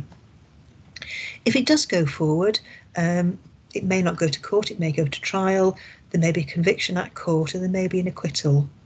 The two issues we have here just to consider is we may have a situation where the person is interviewed by the police and the police NFA it, at that point the person is going to say, well, I've been found not guilty, I haven't done anything, I can come back to work, without an understanding that a disciplinary procedure is looking at a much lower burden of proof. It's looking at, on the balance of probability, it's also possibly looking at slightly different things. That, you know, whether or not it's a criminal offence, they may have breached your policies, your procedures, your expectations of them as an employee, and it may be absolutely appropriate, even if the police are not taking a case forward, for a disciplinary to go forward. And the individual, as you would understand, will often be very unhappy about that, and even more unhappy if it's gone to court and they've been acquitted, because clearly at that point it has not been proven in court.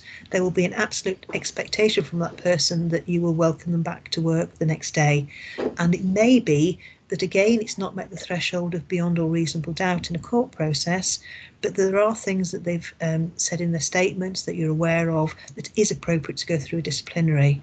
And so the end of police processes does not necessarily mean the end in terms of processes, in terms of the individual, and that will need to be managed carefully. One of the things that the police are really helpful at doing is supporting the disciplinary processes. So as an employee, you can ask the police for, through formal processes, copies of statements from the witnesses, for example, from the member of staff, from Mr Downing, and from information that they've gathered within their investigatory process that is appropriate to be shared, and there's a legal process for us to do that with you for a disciplinary, and therefore you will have access to some of those materials, which may mean you don't have to re-interview. It may be that they have admitted some things in their interview statements that you can use within your disciplinary procedures. So at the end of a police process, we'll work with the investigating officers to look at what is appropriate to be shared and how we access that for you as an employer in terms of taking that forward. So hopefully that's helpful to you as well. Okay, just before we look at case study 6, any questions at the moment, or is this all reasonably straightforward?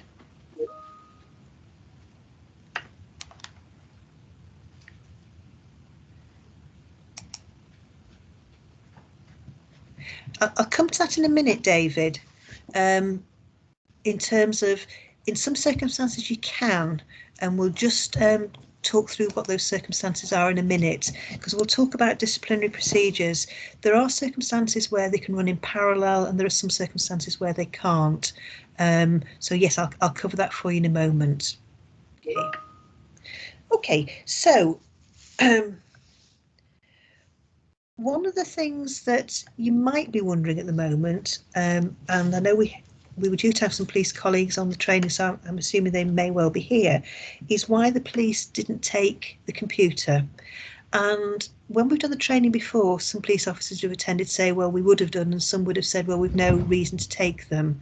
But if you remember, the computer that he was sitting in front of wasn't taken at that particular point at the beginning of the investigation. So in terms of the conclusion, Sarah says that she spilled a drink and he rinsed her blouse. So that is what he said happened. But also she discloses that he's touched her on several occasions. There was no, she's not said he's taken any photos of her. So in terms of that going forward, you have a 3-year-old that says something and an adult who is going to say, well, I haven't and I didn't. No corroborating evidence. That's going to be tricky to take forward. Mum didn't want an assessment doing. Absolutely fine. I would have expected that would have been the outcome. Mother of the girl from the youth club refused to be interviewed by the police, but confirmed that she had no doubt that the daughter had been touched and the vicar had put pressure on her daughter. What we might be able to do in that circumstance, and we have done it in cases, is approach the girl through in the disciplinary procedure, because she may wish and be able to give a statement that you can use within your disciplinary procedures, even if she doesn't want police involvement. So there may be opportunity to use some of this information within a disciplinary process, even if they don't want to go into a court process. We've had situations, and particular ones with teaching staff, where females didn't want to go to a police process, but would give a statement that could go to the teacher regulation agency, the regulatory body for teachers, that they could use within their processes. So it may be that there is information available that can be used for different processes, even if an individual says there's no way I'm going to talk to the police and there's no way I'm going to court with this. So don't just think that can't be used, because there are some circumstances it can be. Niece and nephew made no disclosures. Again, we've got the young woman who said she confirmed what she said 10 years ago, reported 10 years ago, still didn't want to make a statement, but may make a statement not to the police, may make it to you as an organisation, so we could explore those as options. Mr Downing, as you would expect, has now been interviewed and denies all the allegations. And at this point, we've got CPS saying it's not going to go forward. It's not in Sarah's best interest, even if she could give evidence in court. There's no corroborating evidence, and therefore it's going to come back to you as an employer to take it forward. At this point in time, we've heard that he's denied everything, but it's still got to come into your process for you to determine, through all the information you've got, do you want him to still continue to work with you? So that's where we are at the moment in terms of that. So it's going to come back into your disciplinary procedure. Police case closed. Police will be able to provide, all being well, information to you. You may be able to get some more information. You're now in a position to begin to move forward into a disciplinary process. So this was a question that, that David was talking about before. When is it appropriate to take disciplinary action? So several circumstances. The allegation was prompted by inappropriate behaviour, so just a conduct issue, whatever that might be. No role for the police, no role for children's social care, and it is simply going to go into your disciplinary procedure. If there's a decision to not prosecute or a failure to secure evidence, conviction in court, so it comes back to the employer. And very often this happens very early stages, that we have some information comes in, an allegation is made to us, a referral is made to us, we have a conversation with you, we can see nothing for the police. If we think there may be, we will speak to the police and the vulnerability assessment team and ask them for their view on it, ask them whether they want to be involved in the case or not. If they say, actually, we don't think there is a role for us, it can go into a disciplinary procedure, that's fine. So often very early doors, we are talking to an employer, and an employer is, it isn't going to go anywhere else than through the employment process. So that's fairly straightforward in terms of that. In terms of when you can do it, if there is a police investigation, we need to talk to the police in terms of what information do the police have, if any, that can be shared with you to go into a disciplinary procedure at an early stage. Because a disciplinary procedure will require you to interview him, Mr Downing, as part of your procedures. And if the police haven't concluded their investigation, it might compromise that investigation. It may be, therefore, that you have to wait. It may be that he has made some admissions during his investigation that the police can give you, and give you formally, that you can then use within your disciplinary procedure. It may be that there's evidence you've got that doesn't require any police information that you can take forward to disciplinary. And therefore the balance is, what is known, who's involved in it, what processes. The police case will take precedence, because it's our best interest is to get it through a court process for them to be convicted if it's a serious incident that we're talking about, particularly sexual offences against children, and looking at what you can use for your disciplinary procedure. Sometimes employers will wait until the point at which the person's been charged, because at that point they can be saying it's met the threshold that CPS think there is a case to answer, and therefore we're comfortable that that information we can take into our disciplinary procedure and operate it that way. So it varies is the short answer to a fairly long answer I've just given you now. We will try as far as possible to enable you to move through your processes if that's appropriate to do, as long as it doesn't impact on a police investigation. The other process that you might just want to have in mind here, there's two other things. Firstly, if an individual has very short service, i.e. under a year, their employment rights are fairly limited in terms of being able to take an employment tribunal case against you as an employer. And therefore, there may be circumstances in which you can terminate their employment without causing significant difficulties for you as an employer. It may also be that if there is going to be a very long police investigation, and as I said much earlier on, where we've got situations where the equipment, phones, computers need to go off for examination, for forensic examination, that can take a very long time.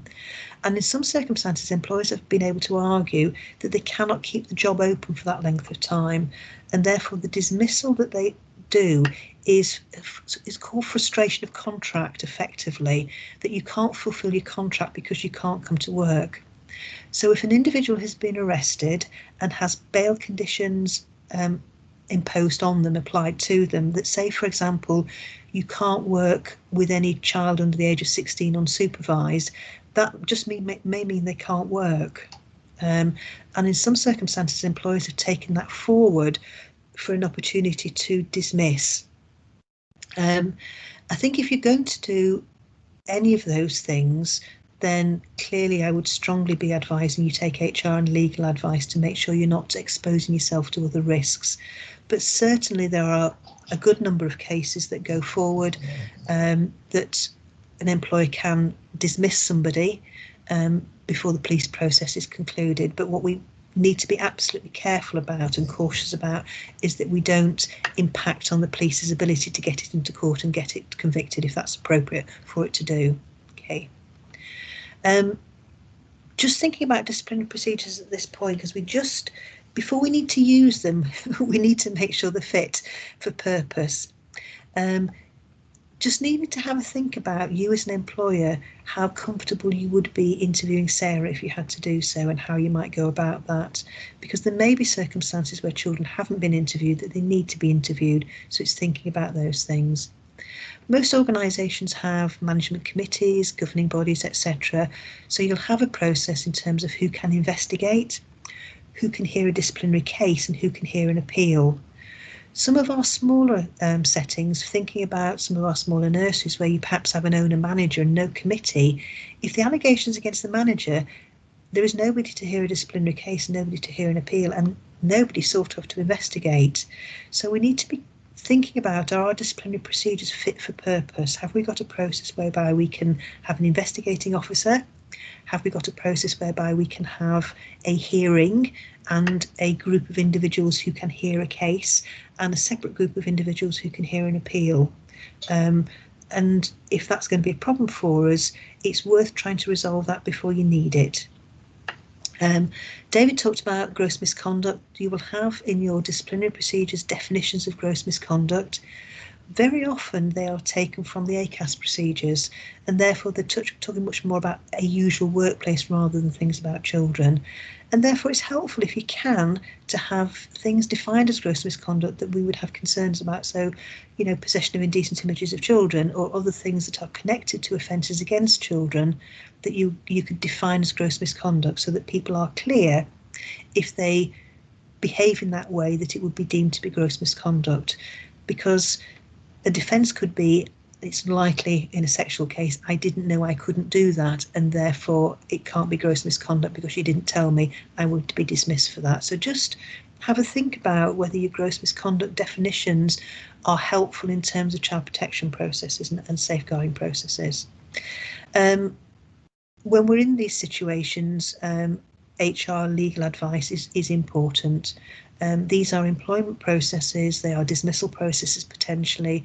You lead yourself into situations where individuals can make claims against you in an employment tribunal, and you need to be confident that you are doing the right thing, and therefore I would always advise HR and legal advice.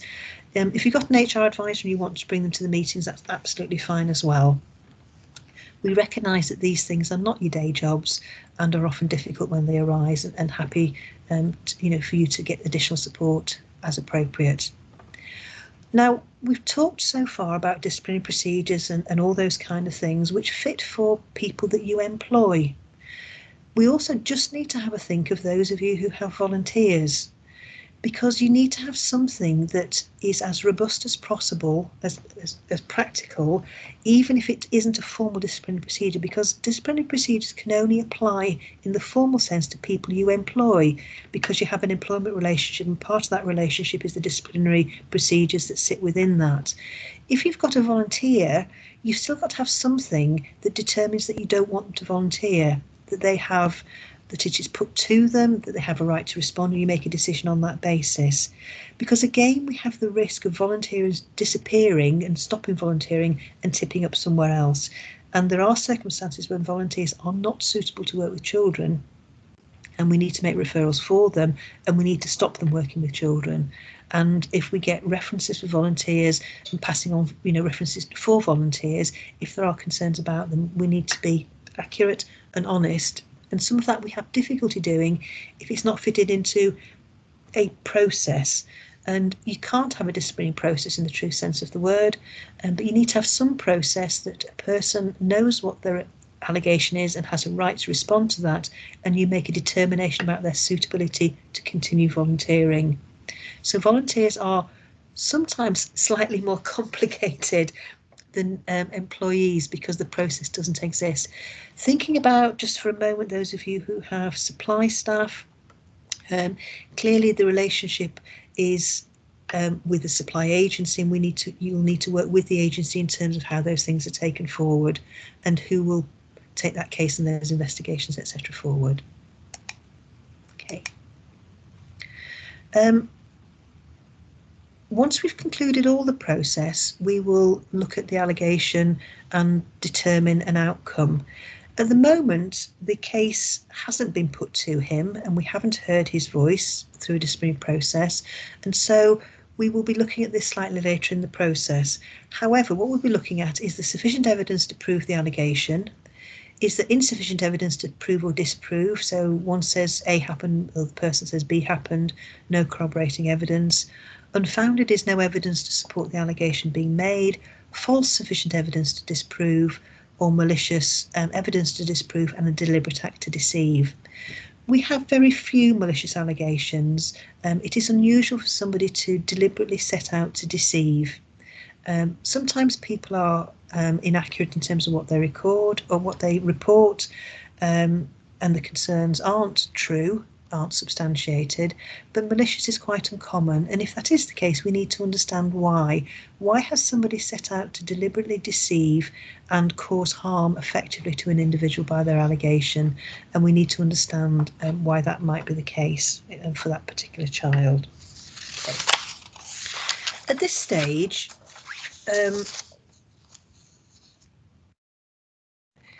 for most people, some people will be substantiated, some would say unsubstantiated. I think we don't quite know at the moment because we haven't got to the end of a disciplinary procedure, and so we'll pause this at the moment and move on to the next bits and pieces, and then come back to this and see where we think we are. So, just when you think things are getting sorted, we get some more information. So what you're now doing is you're undertaking a disciplinary procedure, and what Sarah now says is he took photographs of her. So we're now in a position where if police hadn't taken a computer before, then they would now be taking it. I think when we've talked to police colleagues before, certainly some have said they would have looked at his computer much earlier on, and certainly people attending the course say, why did that not happen? It's not always as clear as to when they can and what they can look at, but certainly in this situation, for the purposes of our case study, the computer has indecent images of children, so there is clearly a criminal case to go forward in terms of that. I think it's likely if the police hadn't taken his computer would have ended up in the nearby river or tip before now, but we are in a case study for an example purpose. So he's arrested, charged with sexual assault on Sarah and making possession of indecent images of children. He's denied the charges and he's due to appear at York Crown Court. In terms of the appearance at York Crown Court, once he is charged and goes into the court process and is charged with offences, it becomes in the public domain, and it's at that point that it is possible that it could come into the press, and certainly there will be press interest. Almost certainly there will be press interest when it goes into the Crown Court process. We have had situations where staff have been called as witnesses. If they're witnesses for the prosecution, that's reasonably straightforward, although an unpleasant experience. The individuals will be supported by the police and court processes in terms of doing that. We occasionally have individuals who are called to be defence witnesses, i.e. character witnesses for him, and that's significantly more difficult. And puts your reputation of your setting at risk, particularly if people have gone to court and said, look, he's a really nice guy, worked with him for years, never had any problems, and he's then convicted. And we would certainly try and advise where possible that individuals are not defence witnesses, and if they are, it's got to be in a very private capacity rather than any capacity that's linked to you as an organisation, because I think that causes some very significant issues going forward. Okay. Just the last few slides, we've just got a few minutes left now, and just to get through the final bits and pieces. We've already talked about resignations, retirements, and the need to continue the process. We make referrals to the DBS regulatory bodies where it meets the threshold. For DBS, that is where somebody has been removed from regulated employment, or would have been removed had they not resigned. And if it meets that threshold, then you are required to make a referral to DBS for consideration of barring. Not all cases that are referred to DBS will result in barring, and I'll come back to that in a moment. So again, we're going to keep, as we will, records all the way through. Keeping records will mean we don't have to revisit it later if somebody remembers 5 years down the line when somebody said something about. It will enable us to provide information for DBS. It will enable us to provide information for references. If the police are involved in a case, very often you as an organisation will work with the police press in terms of press statements, if that's appropriate to do. We talked about giving evidence in court. Confidentiality remains all the way through. If the person returns to work, there will be information provided to the parent and child about that, and we will try and maintain confidentiality even after the case has happened. Occasionally we have situations where staff live on the premises. Used to be in the past caretakers, sometimes staff in boarding houses, boarding schools live on the premises. Just need to think here, if they've been suspended, they actually might not have gone very far away, so that if we're suspending them so that they can't have any influence over the children feel confident to speak because the person isn't there. If they're actually seeing them bobbing in and out of the house, that might cause us some difficulties.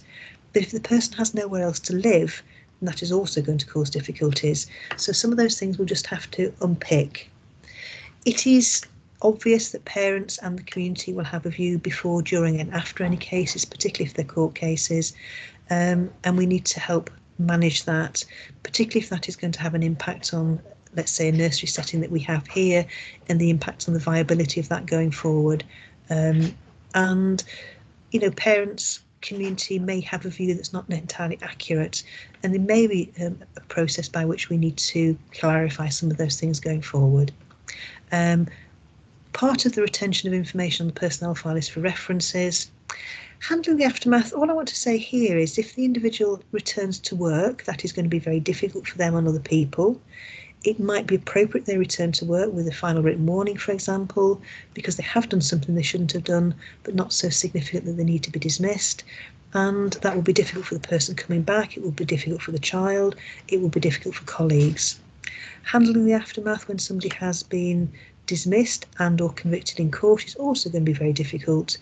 When somebody has been convicted in court, particularly of serious offences against children, we have to accept that all the staff that were around at the time and, you know, not aware of the situation, but working with the person, are almost certainly have been groomed by that individual as well, to give them access to that child, to enable them to not challenge what they may or may not have seen. And therefore people will have to come to terms with the fact that the person they sat next to in the staff room, had a coffee with, went on the Christmas party with, is now, you know, in prison for offences against children that they've worked with. And that's a very, very difficult thing. And the aftermath lasts for many years afterwards in terms of people coming to terms with the enormity of what somebody has done within the setting that they work in. And as a manager who employed them and recruited them, it's hard as well, isn't it, to think, actually, is there anything I could have done, should have done? How did I recruit somebody that then went on to harm a child? And we need to manage those processes as well. But we mustn't underestimate the aftermath is often very significant in these cases. In terms of DBS referrals, the data is slightly out of date, but there's two things in terms of DBS. Firstly, there are some offences when convicted that are automatic barring offences, small number of offences, largely sexual offences. There are offences for which people are convicted that they then have a right to say, make representation that they are not barred from working with children. So there's automatic barring and barring that comes after a representation process. Not everybody who is referred for barring will be barred by any stretch of the imagination. Not everybody who's convicted of an offence against a child will be barred either, even though you might think that that would be the case. The important thing is that if they are barred, they can't work with children and commit a criminal offence by doing so. If they are barred, then clearly they can't work with children in any circumstances for a period of time. It can be reviewed, but it takes them out of the children's workforce. If we make a referral for something they aren't barred, the DBS keep the information, and if that person comes to light in a couple of years' time, they then have a pattern of behaviour. So sometimes a barring will take place because they've met a high threshold of concern, or it might take place because there's a lower threshold, but there's a sequence of behaviours. So lower level behaviour, but a continued pattern of behaviour, the DBS would say, OK, they're going to continue to do that because they've carried on doing it 2 or 3 times, and they might get barred for repetition of behaviour rather than it being very serious. So even though it feels a bit frustrating to do the referral paperwork because it is quite lengthy, it is useful because it might mean at a later point with the repeated behaviours, the person would end up being barred from working with children. So you need to keep accurate records. The person needs to have a summary of what has happened, and what we'll do is we'll provide you with a template for that. So they will have a right to know what the allegation was, the actions taken, decisions reached, reasons for them, and all that information we provide for you in either an email format or some standard letters that we have that you can give to them, and that they then keep on their personnel file. So it enables you to respond to reference requests, it enables you to provide information for DBS, and the retention period is until the person has reached normal retirement age or for a period of 10 years from the date of the allegation. And that's important because obviously it's a significantly longer period than it would be for a final written warning, for example, which might be 2 years. So the warning might not be in place any longer, but the information on the record would still be there. And that's one of the reasons that the person needs to know that it's sitting in the allegations procedure, is because some of the record keeping is of a longer period than it would be for other actions that an employer might take. So the documentation that we give you to help you manage this process, to give to the individuals, explains to them what the process is and explains to them about the references and retention periods as well. So just to be clear in terms of that, we'll be as helpful as we can to make sure that information is there for employees. We've covered this, I think, sufficiently in terms of references, just being cautious in terms of settlement agreements that they shouldn't be used. In terms of references, the procedures say that if the allegation is substantiated, it is included in references. If it's unsubstantiated, unfounded, malicious or false, it's not in references. Which is why we need to be clear at the outcome of a case if it's substantiated or not. Because if we've got records that are lasting for a long period of time, and we're talking about substantiated references, those will be substantiated allegations, they will be referred to for a longer period than the sanction might be in place. So we just need to be aware of those things in terms of processes. An allegation has slightly more complicated outcomes and procedures, outcomes and implications. Have a look.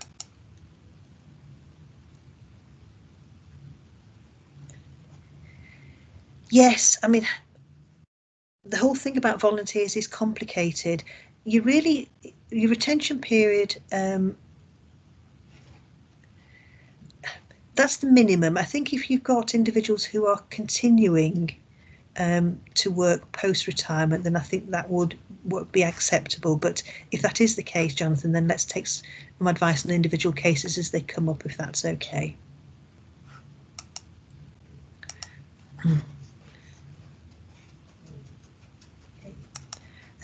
So, sorry, I've gone over by a couple of minutes. So just to give you our contact details, Karen, Julie and Andy are the laddos working in North Yorkshire. We operate a duty system, as I say, so the number is there, 01609 533080. That will take you through to whoever is on duty that day via the admin team. And the Laddo @ is the general email address for us. It's better that you use the duty number and the @Laddo, because if we're on holiday, etc., or just busy doing other things, I don't want there to be delaying you getting hold of us. So that's the information in terms of that. Yes, I'll make sure the slides come out and I'll get that sorted out afterwards. I've nothing else to cover this morning.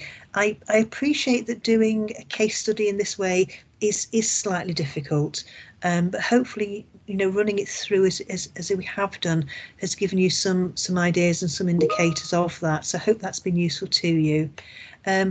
If you've got anything that you want to discuss separately, then please make contact with me.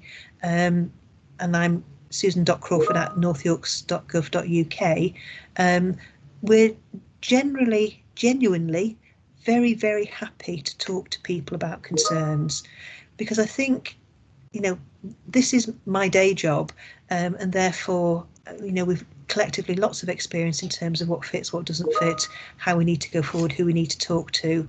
And for you, it's not your day job, and whatever the circumstance is, it is hard and difficult, and I accept all those things. So being able to be supportive too, we absolutely will do in whatever circumstances we can. So don't ever hesitate to give us a ring, and hope that's been helpful for you this morning. Thanks for your time. If there's no more questions, I'll close down now and let you get on with whatever else you've got to for the rest of the day. Okay, many thanks now. Bye-bye. Thank you.